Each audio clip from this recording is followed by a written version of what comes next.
My name is Kevin Oldham. I'm the founder of Diffactory. Diffactory is a decade-old organization that focuses on helping founders free themselves from the prisons that they've most likely created. We've been at it for a decade. I was brought up by a world-class strategist, CEO of my last company, Dan Duffy. He taught us to think differently around real estate, how we communicated about real estate, how we thought about real estate, and that provided distinct points of differentiation. So when it came time to start our company, I decided that was going to be that's a superpower of mine. It always has been, of helping people find that point of differentiation and furthermore communicate that to the market. One of my first professional jobs, I was an SEO manager for a .com in the 90s. We went through a bunch of capital and never really figured out how to monetize it. But what I got out of that was the ability to go online and make things happen. And it was really, really cool time because Google was one of many search engines. And that kind of was like the thing that got me into marketing, because I didn't really know what I was going to do professionally. And so once I did that, that gave me a taste of being a marketer. I also got to work for the advertising company called National Cinema Media, owned by AMC Entertainment, the theater chain here in Kansas City. In that company, I got to work with big consumer brands. I got to launch Virgin Mobile in the United States. I have an award from the Best Buy's VP of Advertising. I started as a director of marketing, worked my way up to chief marketing officer at United Real Estate Group. So the main thing that we solve for is making the owner independent of the organization. So a lot of people are operators, and that's amazing, but they wish to ascend up to the owner seat and actually have an asset that can be transferred.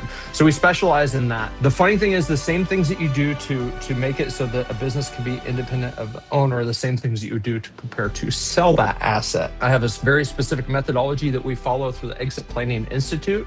We've got various playbooks and ways that we go through helping people. When people get to know me, they know that I deeply care about their business, and I care more about the financial health of their business than I do just revenue. I've been doing reps in life for 30 years. I've reflected a lot back on why I was the most trusted advisor a lot of times at my last company, and still am a decade later. Old franchisees reaching out to me, it's because I care.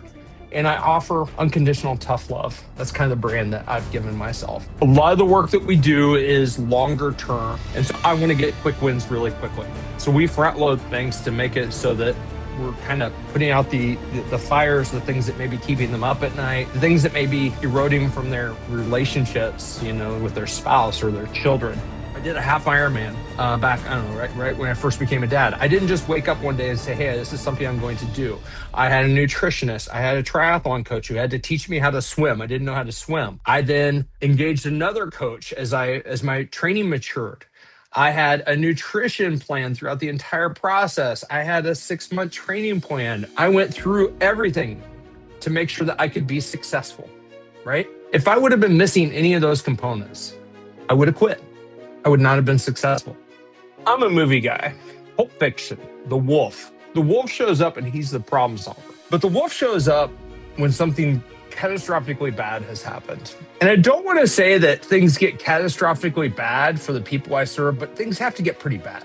They may not have a bottoming out, but they may come close to it. And so this is where my unique journey as an addict in recovery, as somebody who's done really hard things and figured out things, as somebody who's also tried to do really hard things and have failed, where I can come in and help these individuals in a non-judgmental way, in really a safe place.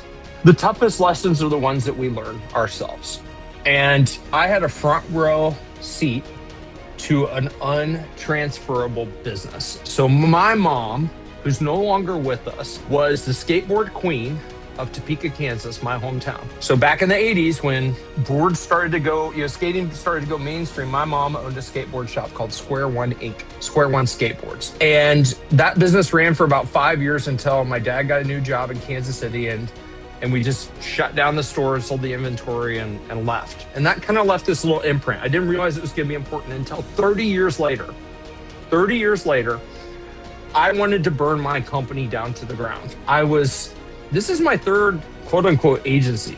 Okay. I've been involved with these things one way or another since 2005. So that's 20 years. That's 2/3 of my career I've been responsible for service delivery to other humans, typically in the marketing or technology space. And I was kind of done back in 2023 with Diffactory. And so we had started looking at how could we exit. And then here's what's challenging. It was the prison I'd created for myself for the past 8 years. So I looked up at 48 years old and realized that first of all, I didn't pay myself for the first couple years. Then I paid myself peanuts. I spent my prime earning years, your 40s, creating a job. And that stung.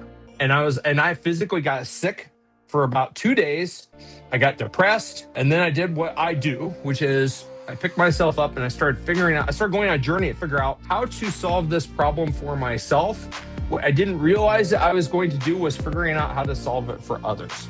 When it comes to like flipping levers and accelerating the value of an asset, not just like doing the finances and all that stuff, but actually like creating new service lines, creating strategic partners, like doing all these things. Like that's where all of this training kicks in. So you think about professional services, you think about marketing agencies, things like that. I mean, those are the type of people that they know that I have been in their shoes and have figured out a way out, and then have gone and figured out the training and all of that so that I can be best in class guide for them, right?